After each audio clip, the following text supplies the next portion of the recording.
The world, for Dr. Reese Thorne, was a symphony of dust, sweat, and the relentless, rhythmic creak of the wagon wheels. For 6 weeks, this symphony had been the soundtrack to her new life, a steady, rolling testament to the 3,000 miles that now separated her from the cold, gray grief of Boston. Behind her lay a prestigious practice, the ghost of a husband taken by consumption, and the suffocating sympathy of colleagues who saw her as a fragile widow to be pitied.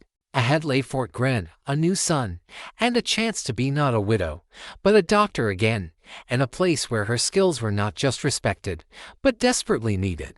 Her wagon was a marvel of scientific order amidst the chaos of the trail. Every crate and every canvas roll was meticulously labeled. Tucked away were her medical texts, a state-of-the-art German microscope, and enough carbolic acid, ether, and laudanum to see the small army outpost through the harshest of winters. This was her dowry to the future, her armor against the past.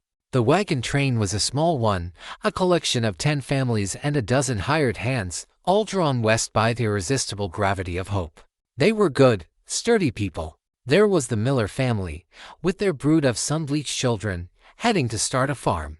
There was grizzled old Jedediah, a prospector whose eyes held the mad gleam of a man convinced he was one pickaxe swing away from glory. Reese had become their physician, their confidant, stitching up cuts, dispensing quinine for fevers, and listening to their dreams around the communal campfire. For the first time in a year, she felt a sense of purpose that was stronger than her grief. Their wagon master, a man named Henderson, was a seasoned, steady hand who had assured them this route through the San Simon Valley was safe, a well-traveled road. The armies cleaned out most of the Apache renegades, he'd said, his confidence a comforting balm. Nothing to worry about but the sun and the snakes.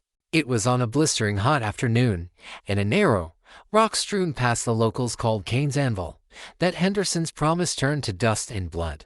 The attack came without warning. It was not a wild, whooping charge of painted warriors. It was a cold, military-style ambush.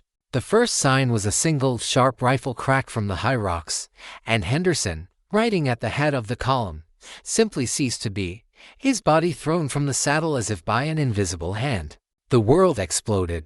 From the rocks on both sides of the pass, a fusillade of gunfire erupted, a deafening, terrifying roar that sent the wagon teams into a panicked frenzy. Men shouted, women screamed, and the air was suddenly thick with the whine of bullets and the acrid smell of gunpowder. Reese reacted on pure, medical instinct. She threw herself to the floor of her wagon, grabbing for her medical bag, her mind already trudging the horrors she knew were unfolding outside.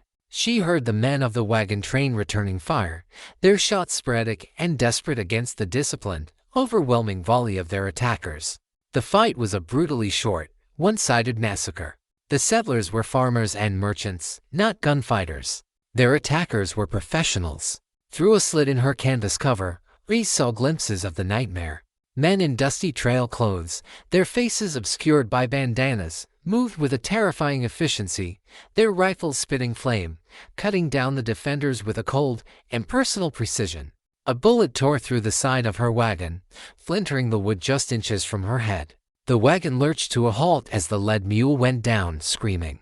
The gunfire began to subside, replaced by a new, more terrible sound, the triumphant shouts of the attackers as they swarmed the wagons. The screams of the women and children were cut short with a chilling finality. Reese huddled behind a crate, her heart hammering against her ribs, her scalpel clutched in her hand, a pathetic, useless weapon. The canvas flap of her wagon was ripped open, and a man stood silhouetted against the harsh sun. He was tall and lean, and he moved with a predator's grace. "Well, well," he said, his voice a low, cultured drawl that was horribly out of place amidst the carnage. "Look what we have here." He stepped into the wagon, and Eris's blood ran cold. He was not a common thug. He was dressed in a tailored black coat, his face was clean-shaven, and his eyes, cold and intelligent, held a flicker of cruel amusement. This was the leader. His gaze swept over her meticulously organized supplies, and a slow, appraising smile touched his lips. He saw her, a woman in a simple, practical dress, her face smudged with dust, her eyes wide with terror but also blazing with a defiant intelligence. A doctor, he mused. How civilized. His men were now ransacking the other wagons, their shouts and laughter a grotesque counterpoint to the groans of the dying. Reese knew, with a doctor's certainty, that she was looking at the architect of this slaughter. "Take what you want and go," she said, her voice trembling but clear. The man chuckled. "Oh, I intend to, madam. I intend to."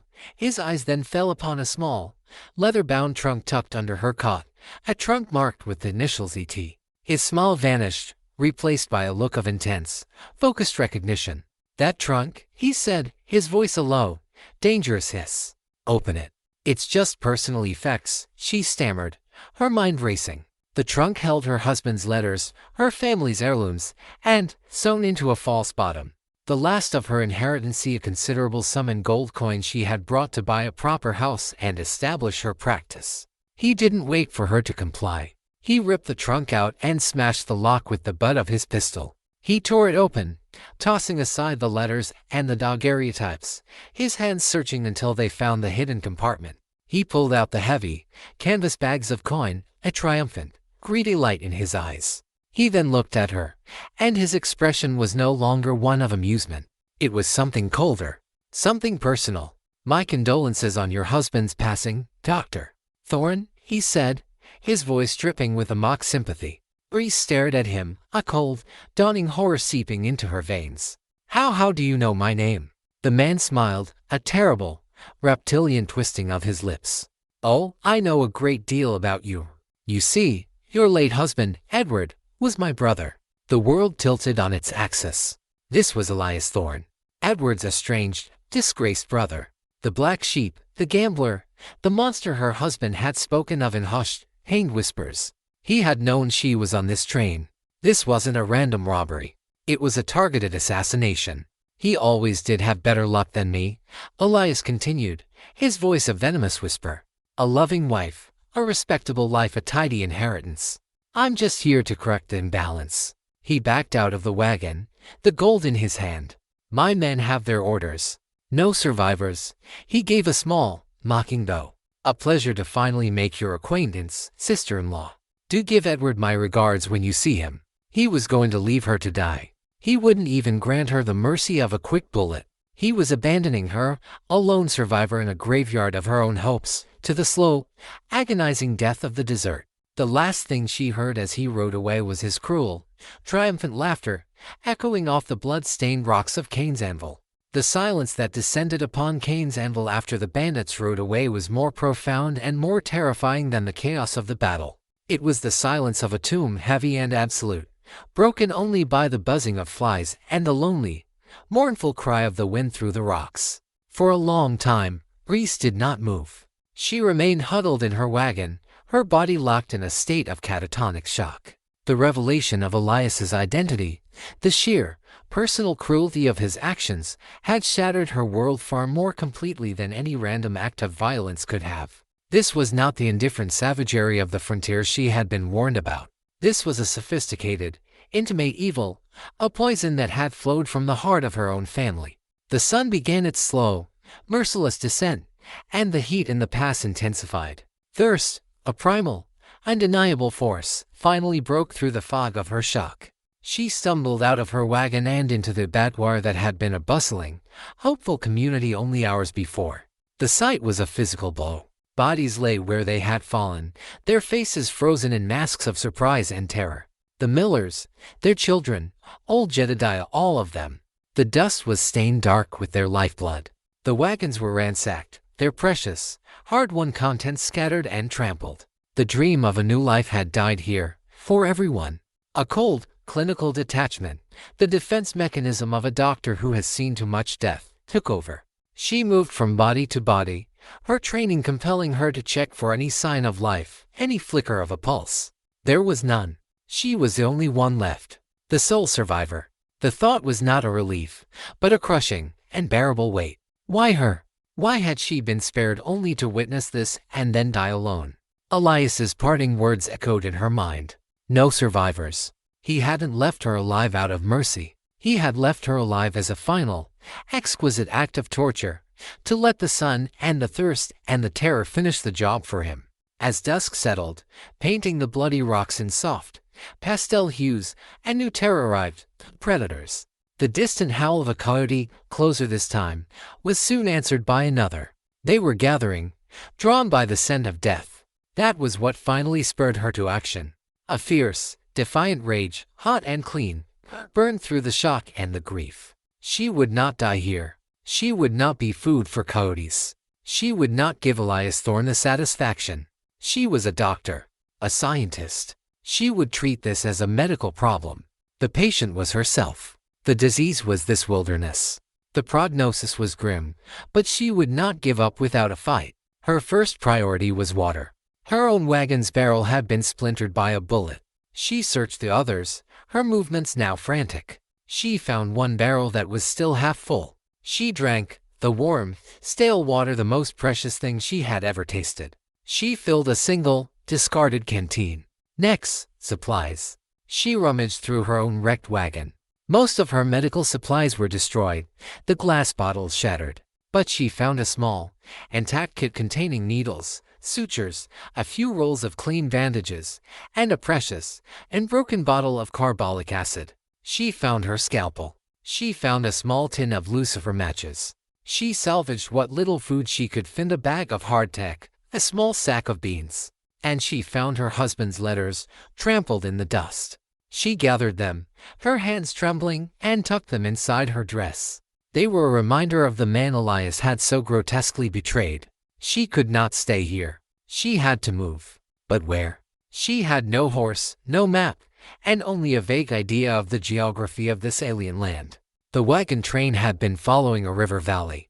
If she could find the river, she could find life. Water, perhaps game, and maybe, just maybe, people. With the last of the twilight, she left the graveyard of the wagon train. She did not look back. She walked south, following the natural downward slope of the land, her small bundle of salvaged supplies in one hand, her scalpel in the other. The night was a long, terrifying ordeal. Every rustle of a bush, every shadow cast by the pale moonlight, was a monster. The howls of the coyotes grew closer, a hungry, haunting chorus that seemed to be mocking her every step. She walked until her legs were numb, until her feet were awry and bleeding in her sturdy Boston shoes. When the dawn finally came, she collapsed in the meager shade of a stunted mesquite tree. She had found no river. The landscape was an endless, rolling expanse of rock and scrub, shimmering in the heat. The silence was absolute. She was a single, tiny, insignificant speck in a vast, indifferent universe. The brief, angry fire of her defiance had burned out, leaving only the cold ash of despair. She had survived the massacre, but the wilderness would claim her after all. She closed her eyes, the weight of the silence pressing down on her, and waited for the end. It was then that she heard it. The faint, almost imperceptible sound of a single, dislodged pebble, somewhere on the ridge above her. She froze, her heart leaping into her throat. Was it an animal? Or was it one of Elias's men, sent back to finish the job? She peered up at the ridge, her eyes straining against the glare of the morning sun. A figure stood there, silhouetted against the bright sky. It was a man, tall and lean, with the unmistakable profile of a warrior, long hair held back by a simple band, a rifle held loosely in one hand. An Apache. He stood perfectly still, watching her, a silent, inscrutable statue carved from the rock and the sun. He made no move, no sound. He just watched. Eris's last ounce of strength vanished. She had escaped the civilized monster only to be found by the savage. This was it. The final, cruel joke in a long line of them. She had nowhere to run, no strength left to fight.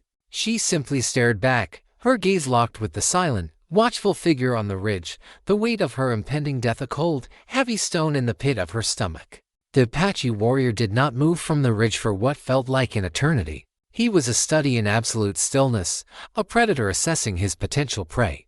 Reese lay frozen, her mind a whirlwind of every terrifying story she had ever heard about the Apache, their ferocity, their cruelty, their ghost-like ability to appear and disappear. Her hand tightened on her scalpel, a pathetic, useless gesture of defiance. Then, he began to move. He did not come charging down the slope. He flowed down it, his movements fluid and economical, his moccasined feet making no sound on the loose rock. He moved with a grace that was both beautiful and deeply intimidating. He was not a man walking on the land, he was a part of it. He stopped about 20 feet from her, his dark eyes taking in every detail of her pathetic situation, her torn dress, her bleeding feet, the desperation in her eyes. He was younger than she had first thought, perhaps in his late 20s, his face a mask of proud, angular planes, his expression completely unreadable. He carried himself with a quiet, cold dignity. He was not a wild, savage warrior from her nightmares. He was something far more complex, and far more dangerous, a man who was completely, utterly at home in this environment that was so intent on killing her. He said nothing. The silence stretched, tight and brittle. Reese knew that any sign of panic, any sudden movement, could be her last. She forced herself to remain still, to meet his gaze, to project a calm she did not feel. Finally, he spoke. "You are the woman from the iron wagons," he said. It was not a question. His voice was a low, quiet baritone, his English heavily accented but clear. She could only nod, her throat too dry to form words. He took another step closer, and his eyes fell on the scalpel still clutched in her hand. A flicker of something at amusement, but perhaps a kind of grim acknowledgment passed through his eyes. He looked from the tiny blade to her face. "You have the eyes of a fighter," he said. He then shifted his gaze to the trail she had left, the scuffed, desperate tracks of her night-long flight, and the spirit of a survivor. He slowly knelt, never taking his eyes off her. He unslung a water skin from his shoulder and held it out to her. It was a simple gesture, but it was a profound one. An offer of life. Reese hesitated for only a heartbeat. Her thirst was an agony that overrode all fear. She took the skin, her hand trembling, and drank. The water was cool and clean, and it felt like a blessing. When she had finished, he gestured to her feet, which were a bloody, blistered mess in her ruined shoes. "Your shoes are killing you," he stated simply. Before she could react, he had drawn a long, sharp knife from his belt. Her fear returned in a cold rush, but he ignored her, using the knife to deftly cut away the torn, constricting leather of her shoes. He then opened a small leather pouch from his belt and took out a handful of what looked like crushed green leaves, which he mixed with a little water from his skin to form a poultice. With a touch that was surprisingly gentle, he began to apply the cool, soothing paste to her raw feet. The relief was immediate and profound. The fire in her feet subsided to a dull, manageable ache. She was a doctor, and she was mystified. She had no idea what plant he was using, but its medicinal properties were undeniable. "What is it?" she asked, her voice a hoarse whisper. "All," he replied. "Agave. The people have used it for generations. It cools the fire and cleans the wound." He worked in a focused, competent silence. When he was finished, he wrapped her feet in soft strips of deerskin. He then looked at her, his dark eyes searching her face. "The men who did this," he said, his voice dropping to a lower, harder tone. "They are called the Jackal's Men. Their leader, he is the one they call Thorn." Reese flinched as if struck. "You know them." "I know their trail," he replied. "I have been hunting them for 2 moons. They raided a trading post. They killed a friend of mine, a good man." He looked towards the north, his eyes narrowing. "They ride with a sickness in their hearts, a disrespect for all living things." Her mind reeled. This warrior, this stranger, was hunting the same man who had destroyed her life. Their paths, 2 impossibly different lines, had converged in this desolate place for the same purpose. "My name is Kale," he said, as if finally deciding she was worthy of the knowledge. "I am Reese," she replied. Reese Thorn. The name seemed to mean nothing to him. He was not interested in her connection to Elias. He was interested only in the shared enemy. "You cannot stay here," he said, his gaze sweeping the empty, sun-baked landscape. "The sun or the coyotes will finish what the jackal started." He stood. "I have a camp. It is hidden. You will be safe there. You will rest, heal. Then, we will talk of this jackal." He was not asking her. He was telling her. She had no choice. To refuse was to die. She nodded her assent. He helped her to her feet, his grip on her good arm strong and steady. She was weak, dizzy, and she leaned on him, her pride a distant, forgotten thing. She was a doctor, a woman of science, who had been stripped of all her knowledge, all her tools. and her life was now in the hands of a man who carried his medicine in a leather pouch and his law at the edge of a knife. As he led her slowly away from the place of her despair, she knew that her education in this new, brutal world had just begun. And her teacher was a silent Apache warrior who spoke the language of the land she had so terribly underestimated. Kel's camp was not a camp at all, in the way Reese understood the term. It was a ghost of a camp, a place so perfectly integrated into the landscape that she would have walked right past it without a second glance. It was tucked into a narrow, hidden canyon, a fissure in the rock face that was accessible only through a tight, winding passage obscured by a thicket of thorny mesquite. Inside, the canyon opened up into a small, sheltered sanctuary. A tiny, clear spring bubbled up from the base of the rock wall, feeding a cluster of hardy green plants before disappearing back into the sandy ground. There was a small, smokeless fire pit, a bed of soft furs laid out in a shallow cave, and a profound, sheltering silence. This was a place of solitude, a place to disappear. Kale led her to the furs and gestured for her to sit. The journey, though short, had completely drained her. She collapsed onto the soft pelts, her body trembling with exhaustion. For the next 3 days, Kel's camp became her entire world. It was a world governed not by the ticking of a clock, but by the slow, deliberate passage of the sun across the canyon's narrow slice of sky. Kale was a creature of routine and discipline. He would rise before the dawn, vanishing into the wilderness only to return later with food: a brace of rabbits, a handful of strange, edible roots, a string of small fish from a hidden stream. He was a healer. He tended to her feet every day, applying fresh poultices of the agave leaves. He examined the deep, ugly bruises that covered her body, treating them with a salve made from juniper and bear grease that smelled pungent and wild, but which seemed to draw the pain and the swelling out of her. He even insisted on inspecting her shoulder, which had been badly wrenched in the wagon crash. His touch was clinical, impersonal, but his knowledge of the human body's mechanics was undeniable. He manipulated the joint with a firm, practiced skill that, to her astonishment, brought a wave of relief. Their communication was sparse, a thing of necessity rather than comfort. He would tell her the names of the plants he used. She, in turn, began to use her scientific mind to understand his methods. She realized that his healing was not magic, as she might once have believed, but a different kind of science, one born of centuries of observation, of trial and error. It was a knowledge passed down not in books, but in stories and practice. On the third evening, as she sat watching him mend a tear in his moccasin with an awl and a piece of sinew, she finally felt strong enough to ask the questions that had been burning in her mind. "Why are you alone, Kale?" she asked, her voice quiet in the firelit stillness. "Where are your people?" He did not look up from his work for a long time. The only sound was the soft scrape of the awl through the leather. When he finally answered, his voice was a low, flat monotone, as if he were speaking of a life that belonged to someone else. "My people are the Kurikahua," he said. "Our home is in the mountains to the west. But I am Tielokina, an outcast. I do not have a people anymore." Reese was taken aback by the raw pain that lay beneath the flat, emotionless words.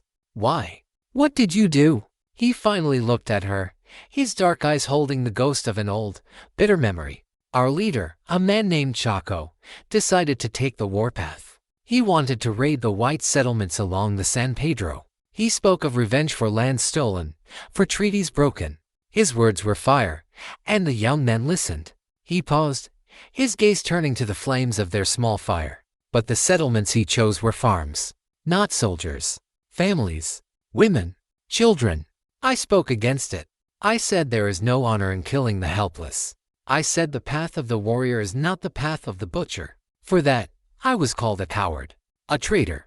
I was told I no longer had the heart of an Apache. I was cast out." The story settled between them, heavy and profound. He had been exiled not for a crime, but for an act of conscience. He was an outcast because he had chosen a moral code that was, in its own way, more civilized than that of the men who had cast him out. "So you hunt the jackal alone," she said softly. "He is the same," Kale replied, his voice a low growl of contempt. "Like Chaco. He preys on the weak. He leaves a trail of dishonor. A man like that cannot be allowed to walk this land. It is a stain. It must be cleansed." In his story, Reese found a strange and unexpected echo of her own. She too was an outcast, a woman who had abandoned the strictures of her own society to follow a different path. And she too was hunting a man who represented the worst of her own world, a man who had perverted the very idea of family and honor. "When my feet are healed," she said, a new, hard resolve in her voice, "I am coming with you." Cale looked at her, his expression unreadable. "You are not a warrior.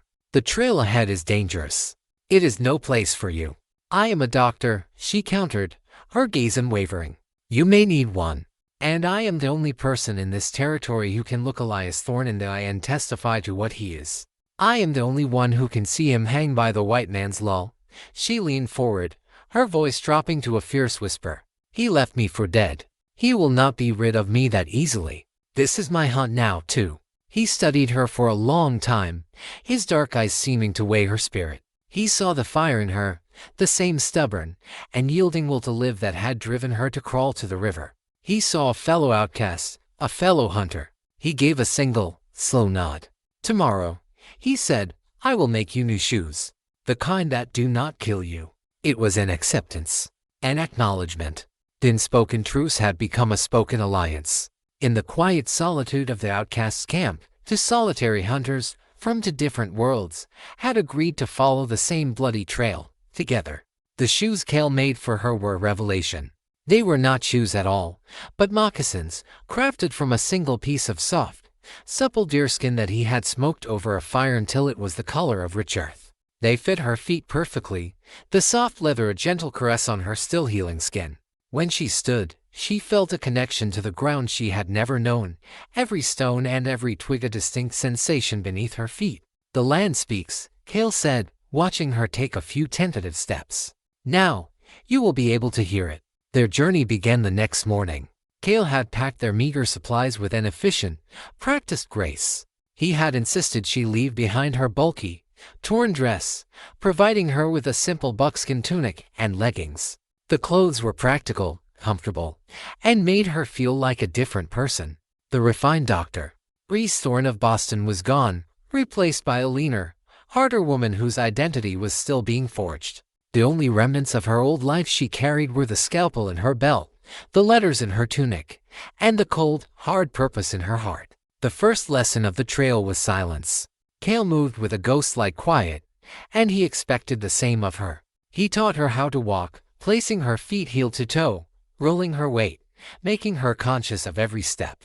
He taught her to be aware of the sounds she made, the rustle of her clothes, the snap of a twig underfoot. "Sound is a betrayer," he whispered, as they moved through a patch of dry, brittle brush. "It tells the hunter where you are. It tells the prey to run." The second lesson was observation. He would stop abruptly and point. "What do you see?" At first, she saw nothing but a jumble of rocks and trees. But he taught her to look for the things that were out of place. The unnatural line of a broken branch. The dark, damp patch of earth that signaled a recent campfire. The single, gleaming brass cartridge casing half buried in the dust jackal's trail. Her scientist's eye, trained for meticulous detail under a microscope, began to adapt to this new, larger scale. She began to see the world as Cale saw it, as a living tapestry of clues and signs. They found the jackal's second camp on the third day. It was by a small spring, a place that should have been pristine and beautiful. But the outlaws had followed it, leaving behind their garbage, the water muddied by their horses. Cale's face was a mask of cold fury as he surveyed the scene. "They do not just take," he said, his voice a low growl. "They destroy. They are a poison on the land." It was here that Reese made her first real contribution to the hunt. As Cale was examining the tracks, she noticed something else. A small, white, discarded bandage, stained with a familiar reddish-brown antiseptic. "Iodine," she said, picking it up. "One of them is wounded." Cale stopped and looked at her, his dark eyes sharp and focused. "And this," she said, pointing to a small, dark stain on a nearby rock. "It's not blood. It's laudanum." She knelt and sniffed it. The faint, cloying, opium scent was unmistakable. A tincture of opium. A powerful painkiller. "The wound is serious. It is causing him great pain." A new, grim calculation entered Cale's eyes. A wounded man was a slow man. A man in pain was a liability. The pack had a weakness. You have sharp eyes, etched, he said, using an Apache term. Doctor. It was the first time he had acknowledged her profession, her skills, with a kind of respect. The lessons continued. He taught her how to find north using the sun and the stars. He taught her which plants could be eaten, and which were poison. He taught her how to read the clouds, to know when a storm was coming. And she, in turn, taught him. She explained the science behind his herbal remedies, why the willow bark tea worked for fever it contained salicin, the basis for aspirin, why the gabe was a natural antiseptic. He listened with a quiet, focused intensity, his intelligent mind absorbing the new knowledge, fitting it into the framework of his own. One evening, as they sat by their small, hidden fire, he was sharpening an arrow point with a piece of flint. The work was intricate, precise. "You are a warrior," she said, watching his strong, steady hands. "And a healer. It seems a contradiction." He paused in his work and looked at the fire. "To be a warrior is to understand the balance of life and death," he said, his voice thoughtful. "To know how to take a life is to know how precious it is. To be a healer is to honor that balance. They are not two different paths. They are two sides of the same mountain." His words struck a chord deep within her. She was a doctor, sworn to preserve life. And yet, she was on this trail, hunting a man, seeking a death. She too was walking both sides of that mountain. They were no longer just a scout and a survivor. They were a teacher and a student, and the roles were constantly shifting.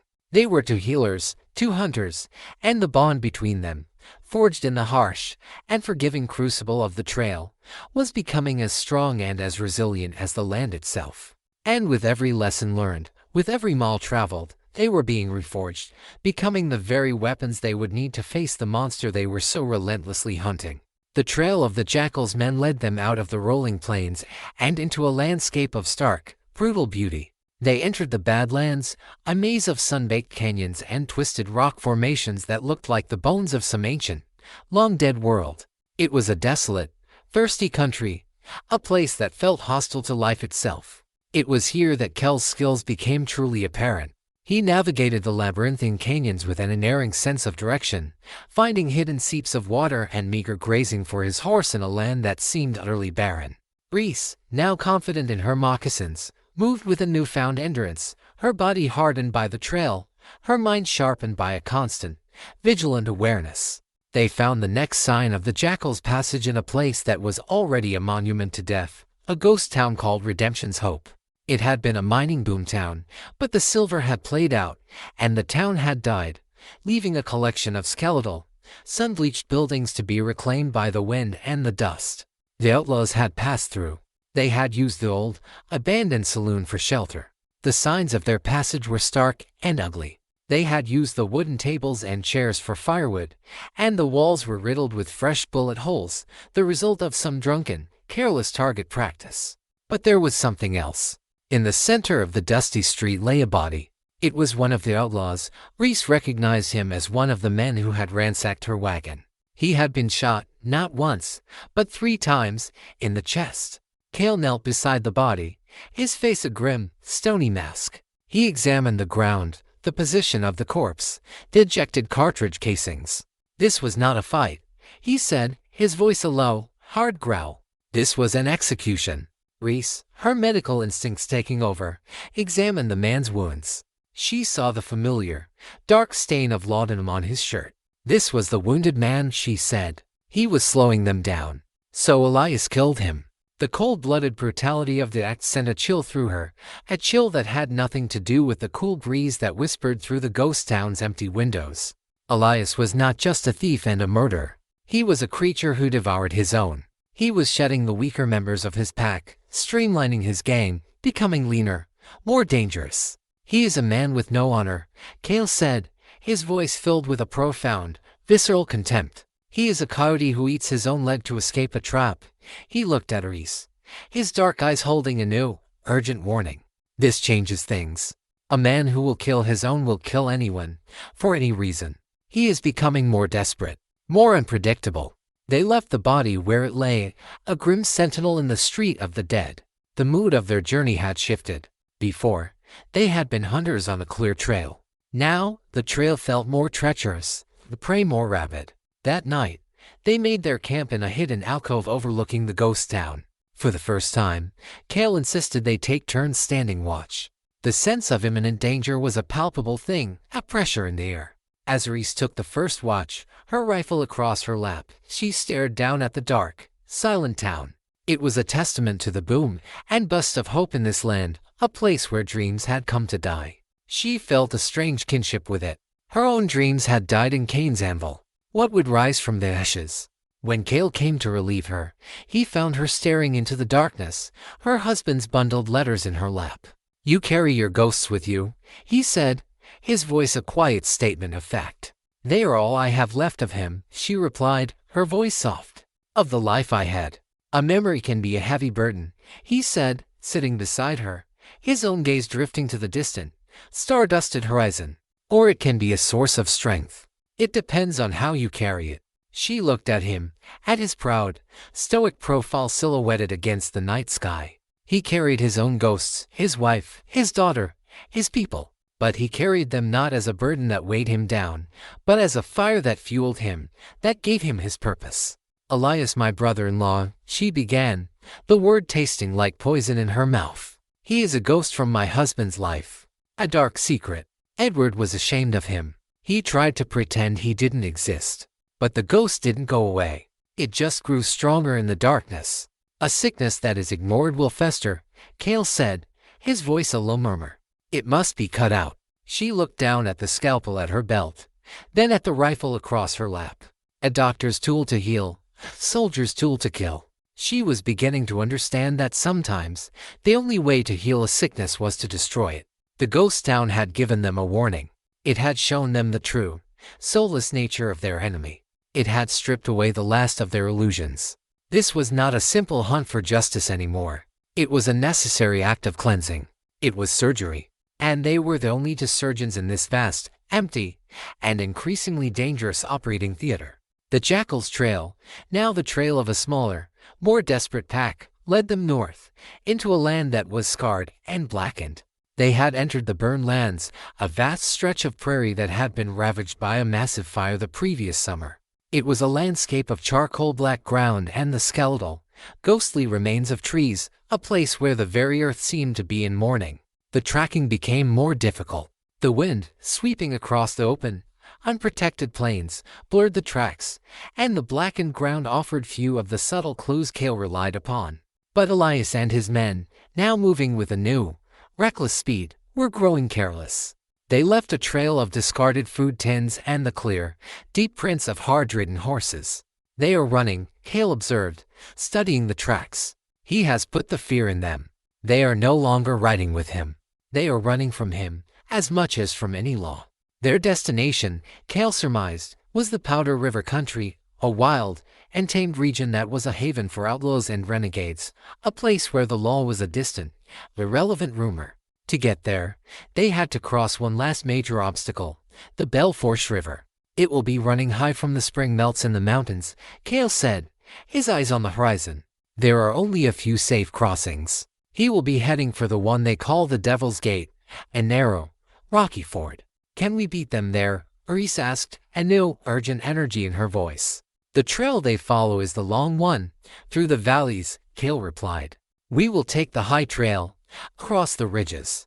It is harder, but it is shorter. If we push, we can get there a day ahead of them. We can choose the ground." The next 2 days were a grueling, relentless race against time. They pushed themselves and Cale's horse to the brink of exhaustion. The high trail was a treacherous, windswept path that offered breathtaking views and a constant, dizzying sense of vertigo. Reese, who only weeks ago had been a refined Boston lady, now moved with the steady, sure-footed endurance of a mountain goat, her body lean and hard, her spirit honed to a razor's edge. They arrived at the Devil's Gate with a full day to spare. It was a perfect natural ambush point. The river, swollen and angry, was forced through a narrow, churning gap in a high rock wall. The ford was a treacherous, submerged ridge of rock that offered the only safe passage for miles in either direction. On the far side of the river, a sheer cliff rose up, creating a perfect box canyon. "He will cross here," Cale said with absolute certainty. "And he will think he is safe once he reaches the other side. He will make his camp there for the night before pushing on. And that's where we'll be waiting, Reese finished, her eyes gleaming with a cold, hard light. They did not rest. They began to prepare their trap. This was not a battle to be won with overwhelming force, but with cunning and a deep understanding of their enemy. Cale, using his knife and a small hatchet, began to work on a large, dead pine tree that overlooked the ford. He was a master of the deadfall, a trap used by his people for hunting bear and other large game. He partially cut through the trunk, then secured it with a series of intricately woven ropes and levers, all leading to a single, critical anchor point. A single, well-placed blow would send the massive tree crashing down, blocking the entrance to the ford. Reese, meanwhile, worked on her own part of the plan. She took the last of the beans from their supplies and found a patch of lawmen, a plant she had identified earlier, a plant known to cause strange, delirious behavior in livestock, and sometimes in men. She ground the beans and the wheat together with a rock, creating a coarse, tainted flour. It was a desperate and certain gambit, but it was a weapon born of her own unique knowledge. She then gathered a large pile of the dry, resinous pine needles and cones that littered the ground near the cliff face on the far side of the river. The wind, Cale had told her, it blows down this canyon every night, as the air on the plains cools. It is as predictable as the setting sun. As dusk fell on the second day, they were ready.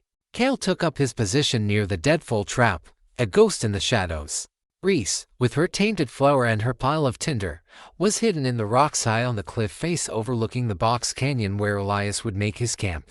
They had a clear line of sight to each other, and a series of simple hand signals worked out. Just as the sun began to dip below the horizon, they appeared, Elias Thorne and his two remaining men. They looked exhausted, their horses lathered and worn. They splashed through the churning water of the ford, their relief at having reached the other side palpable. They were through the worst of it. They were safe. They made their camp in the box canyon, just as Cale had predicted. They were careless now, their guard down. They built a large, wasteful fire, and one of the men began to cook a meal. From her perch, Reese watched them. She saw one of the men mix a pouch of flour. Their own supplies were likely running low with water to make bannock bread. It was now or never. She waited until the man had his back turned. She took a small handful of her tainted flour, wrapped it in a leaf, and, with a prayer and a perfect, underhand toss she had practiced a dozen times, she threw it. It landed silently, invisibly, in the outlaw's open sack of flour. The trap was set. The bait was taken. Now, they just had to wait for the poison to work, and for the river of fire to be unleashed. The tension on the cliffside was a living, breathing thing. Reese lay pressed against the cold stone, her body a coiled spring of anticipation, her gaze fixed on the outlaw's camp below. The sun had completely disappeared, and the box canyon was now a pool of flickering firelight and deep, dancing shadows. Down below, the bandits ate their supper with the ravenous hunger of men who had been pushed too hard for too long. They tore at the freshly cooked bannock bread, unaware of the subtle, bitter taint that lay within it. The effects of the lawmen were not immediate. For the first hour, nothing seemed to happen. The men laughed and joked, passing a bottle of whiskey between them, their relief at having reached the sanctuary of the Powder River country making them loud and reckless. Elias Thorne sat a little apart from them, his face dark and brooding, a man alone with his own demons. Then, the poison began its insidious work. It started with the horses. One of the animals, which had likely licked some of the discarded, tainted flour, began to act strangely. It tossed its head, its eyes rolling, and let out a series of low, distressed whinnies. One of the outlaws, a weary man with a nervous twitch, stood up to check on the animal. As he did, he stumbled, catching himself on a rock. He shook his head, a look of confusion on his face. "Damn whiskey," he muttered. The other man, a hulking, bearded brute, began to laugh, a loud, braying sound that suddenly seemed too long. He laughed until the laughter turned into a hacking cough, his eyes wide and unfocused. Elias Thorne, who had eaten sparingly, watched his men with a growing sense of alarm. He saw their pupils dilating in the firelight, their movements becoming jerky and uncoordinated. They were not drunk. This was something else. "What's wrong with you two?" he snarled, his hand instinctively going to his pistol. The weary man just stared at him, a strange, foolish grin on his face. "The rocks are singing, boss," he said, his voice a slurred, wondering whisper. The poison of the lawmen was not a deadly one, but it was a potent disorienting agent. It induced confusion, hallucinations, and a profound inability to judge distance or react coherently. Reese had turned Elias's two remaining gunmen from dangerous killers into unpredictable, stumbling liabilities. This was the moment Cale had been waiting for. On the far side of the river, he moved from the shadows.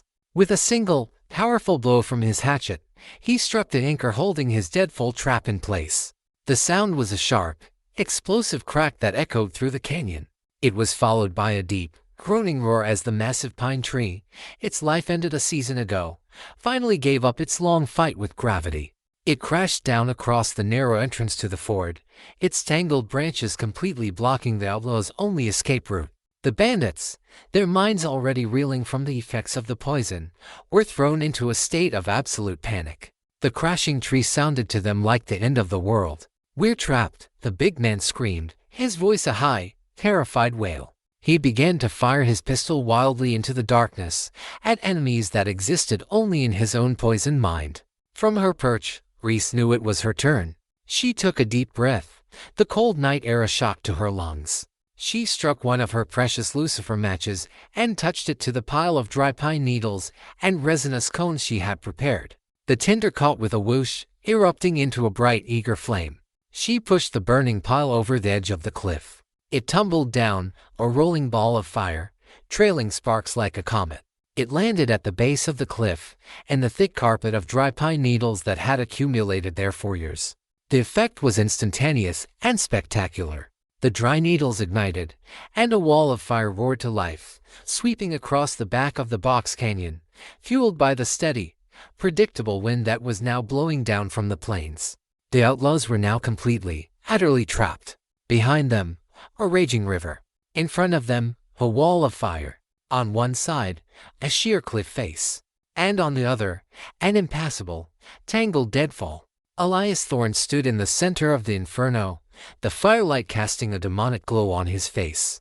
His men were useless, one firing at shadows, the other cowering on the ground, weeping. He was alone. He finally understood the true, terrifying nature of the trap that had been laid for him. It was not a trap of guns and bullets.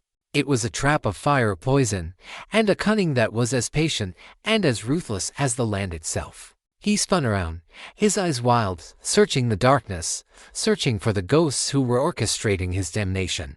And then he saw him. On the far side of the river, standing silhouetted against the flames, was the tall, implacable figure of the Apache warrior, the hunter. And as he stared, he became aware of another presence. High on the cliff above him, another figure stood, looking down at him. A smaller figure, a woman, her face a pale, determined mask in the firelight. The doctor, the sister-in-law he had left for dead, the ghost of his own making, returned to watch him burn. The poisoned supper had been served, and the main course of the reckoning was about to begin. The box canyon had become a crucible, a furnace of fire and fear.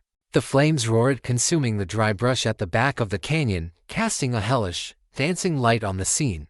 The two drugged outlaws were completely incapacitated, one lying in a fetal position, weeping, the other stumbling in circles, shouting at the laughing demons only he could see. Elias Thorne was the only one left whose mind was still his own. He was trapped, cornered, but he was not yet broken. He was a creature of pure, feral survival, and in his eyes, the fire of his own rage burned brighter than the inferno that surrounded him. He saw Cale on the far side of the river, a silent, impassive judge. And he saw Reese on the cliff above, a vengeful spirit returned from the grave he had left her in. His mind, sharp and paranoid, put the pieces together. The poison, the fire. This was their work. The Indian's brute savagery and the doctor's subtle, venomous science. He would not be taken. He would not be burned. He would make his own way out. He turned and ran, not towards the blocked ford, but directly towards the river itself, at a point away from the main crossing. He plunged into the churning, icy water, his powerful strokes taking him away from the fire and the trap. From her perch, Reese watched him go, a cold knot of dread in her stomach. He was getting away. But Cale had anticipated this, too. This was not his first hunt. He knew the river. He knew its currents, its secrets. He moved with a silent, blinding speed along his side of the riverbank, keeping pace with the swimming man. He was not trying to get ahead of him. He was hurting him. Elias was a strong swimmer, but the current was stronger. It began to pull him downstream, away from the open country and towards a place where the canyon narrowed again, a place of jagged rocks and churning rapids. It was exactly where Cale wanted him to go. Reese, her part in the fire trap complete, began to make her own way down from the cliff, following a steep, treacherous path that Cale had shown her earlier. She had to be there for the end. She had to face him. Elias was finally thrown by the current against a small, rocky sandbar in the middle of the river. He dragged himself from the water, exhausted, soaked, and freezing, but alive. He had made it. And then he saw Cale. The Apache warrior was standing on the riverbank not 20 feet away, his Winchester rifle held ready. But he wasn't aiming it. He simply stood there, blocking Elias's path to the shore. At the same time, Reese emerged from the rocks on the same side of the river, her scalpel, the small, deadly tool of her trade, now in her hand. Elias was trapped between them. The warrior and the doctor. The ghost and the ghost maker. "It's over, Elias," Reese called out, her voice clear and steady over the roar of the river. Elias laughed, a ragged, breathless sound. He slowly got to his feet. He had lost his pistol in the river, but he was not unarmed. A long, wicked-looking knife was still sheathed at his belt. "So, the happy couple comes to collect their due," he sneered, his eyes flicking from Reese to Cale. "The good doctor and her pet savage. Did you enjoy spending my brother's inheritance, Reese? Or did you give it all to him?" "The money you stole is gone," Reese said, her voice cold. "Just like the people you murdered to get it. They were nobodies," Elias spat, his face contorting in a mask of arrogant fury. "Insignificant specks of dust. Just like my sainted brother. He had everything. I had nothing. I just took what was rightfully mine." He drew his knife, its blade gleaming in the firelight. "But I will not be taken. Not by you." He did not charge Cale. He knew that was suicide. He charged Reese. He knew she was the weaker target. He would take her hostage, use her as a shield, a final, desperate gambit. Cale raised his rifle, but he didn't have a clear shot. Reese was in the way. He let out a sharp, guttural cry, a warning. But Reese did not run.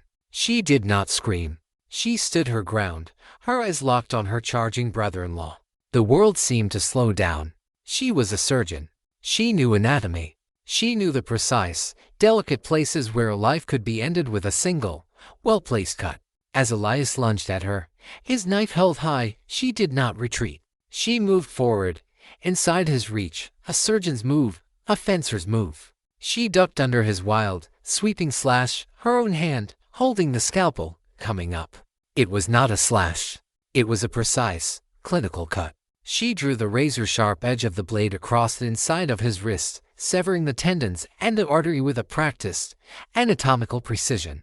Elias screamed, a sound of shock and agony, his knife falling from his suddenly useless hand. He stared at his wrist, at the blood that was now pumping out in a terrifying, rhythmic stream, and then at her, his eyes wide with a final, uncomprehending disbelief.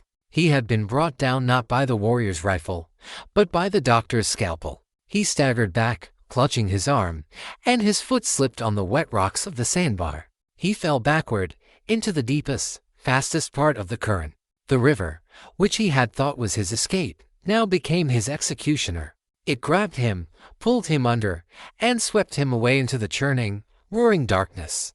Reese stood on the riverbank, her chest heaving, the bloody scalpel still in her hand.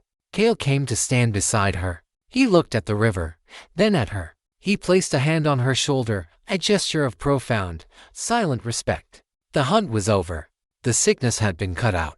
And the surgeon, her final, terrible operation complete, was finally, irrevocably, free. The fire in the box canyon burned itself out by morning, leaving a blackened, smoking scar on the land.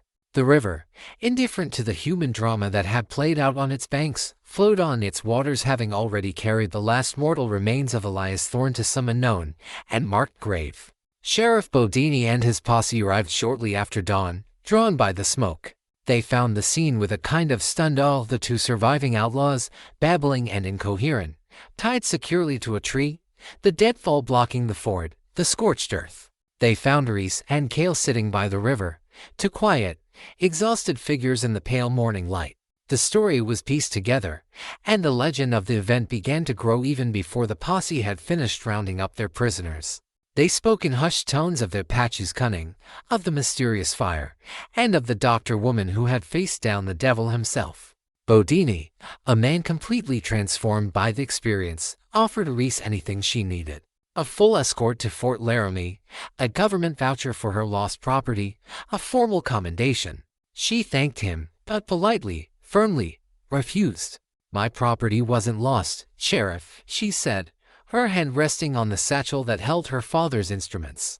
"I have everything I need." As the posse rode out, their two prisoners in tow, a new and certain quiet settled between Reese and Cale. Their shared purpose, the hunt that had forged their unlikely bond, was over.